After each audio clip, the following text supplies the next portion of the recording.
प्रणाम है आप सभी का और स्वागत है आपका हमारे चैनल आत्म से अध्यात्म की ओर में।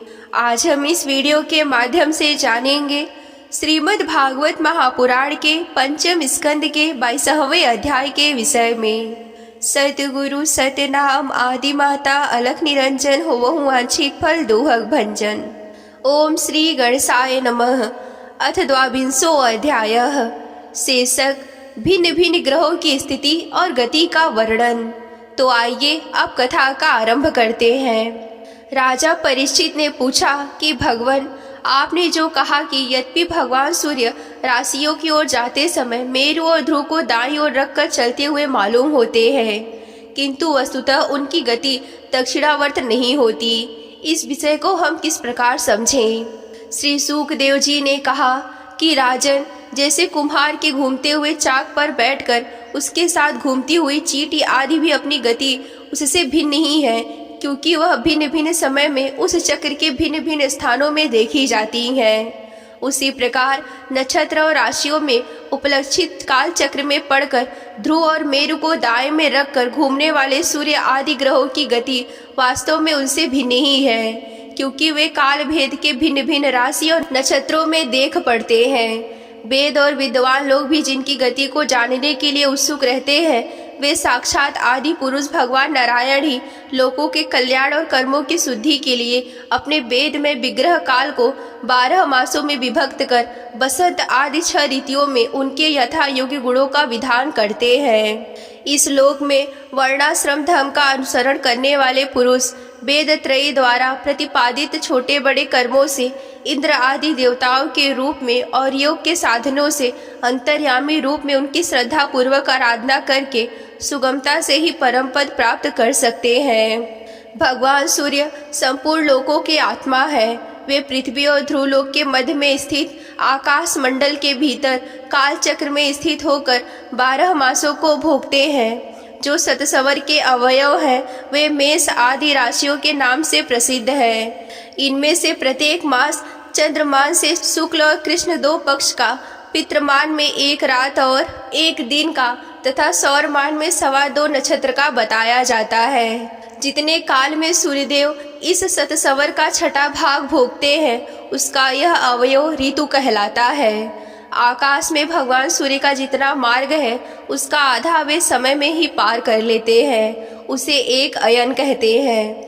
तथा जितने समय में वे अपनी मंद्र तीव्र और समान गति से स्वर्ग और भूमंडल सहित पूरे आकाश का चक्कर लगा जाते हैं, उसे आव्यंतर भेद से सतसवर, पतिवस्तर, ईडावस्तर, अनुवस्तर अथवा वस्तर कहते हैं। इस प्रकार सूर्य की किरणों से 1 लाख योजन ऊपर चंद्रमा है।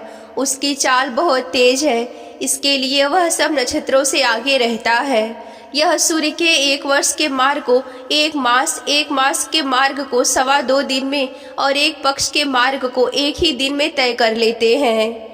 यह कृष्ण पक्ष में क्षीण होती हुई कलाओं से पितृगण और शुक्ल पक्ष में बढ़ती हुई कलाओं से देवताओं के दिन रात का विभाग करता है तथा 30-30 मुहूर्तों में 1-1 नक्षत्र को पार करता है। अन्नमय और अमृतमय होने के कारण यही समस्त जीवों का प्राण और जीवन है। ये जो 16 कलाओं से युक्त मानवमय, अन्नमय, अमृतमय पुरुष स्वरूप भगवान चंद्रमा है, ये ही देवता, पितर, मनुष्य, भूत, पशु, पक्षी, सरीसृप, वृक्ष आदि समस्त प्राणियों के प्राणों का पोषण करते हैं, इसीलिए इन्हें सर्वमय कहते हैं। चंद्रमा से 3 लाख योजन ऊपर अभिजीत के सहित 28 नक्षत्र हैं। भगवान इन्हें कालचक्र से नियुक्त कर रखा है, अतः यह मेरु के दाईं ओर रखकर घूमते रहते हैं। इनसे 2 लाख योजन ऊपर शुक्र दिखाई देता है। यह सूर्य की शीघ्र और मंद समान गतियों के अनुसार उन्हीं के समान कभी आगे, कभी पीछे और कभी साथ साथ रहकर चलता है। यह वर्षा करने वाला ग्रह है, इससे लोगों को प्रायः सर्वदा अनुकूल ही रहता है। इसकी गति से ऐसा अनुमान होता है कि यह वर्षा रोकने वाला ग्रहों को शांत कर देता है। शुक्र की गति के साथ साथ बुध की भी व्याख्या हो गई है। शुक्र के अनुसार ही बुध की गति भी समझ लेनी चाहिए। यह चंद्रमा का पुत्र शुक्र से 2 लाख योजन ऊपर है। यह प्रायः मंगलकारी ही है, किंतु जब सूर्य की गति का उल्लंघन करके चलता है तब बहुत अधिक आंधी, बादल और सूखे के भय की सूचना देता है।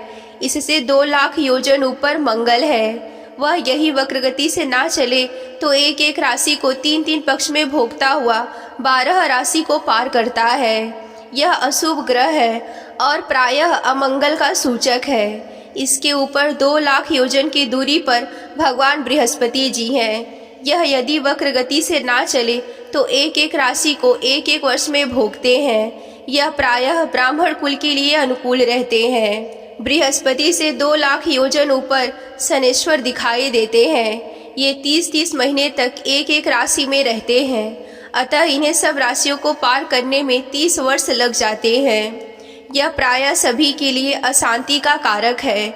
इनके ऊपर 11 लाख योजन की दूरी पर कश्यप आदि सप्तऋषि दिखाई देते हैं। ये सब लोगों की मंगल कामना करते हुए भगवान विष्णु के परम पद ध्रुवलोक की प्रदक्षिणा किया करते हैं। यहीं पर श्रीमद् भागवत महापुराण के 5वें स्कंद का 22वां अध्याय समाप्त होता है।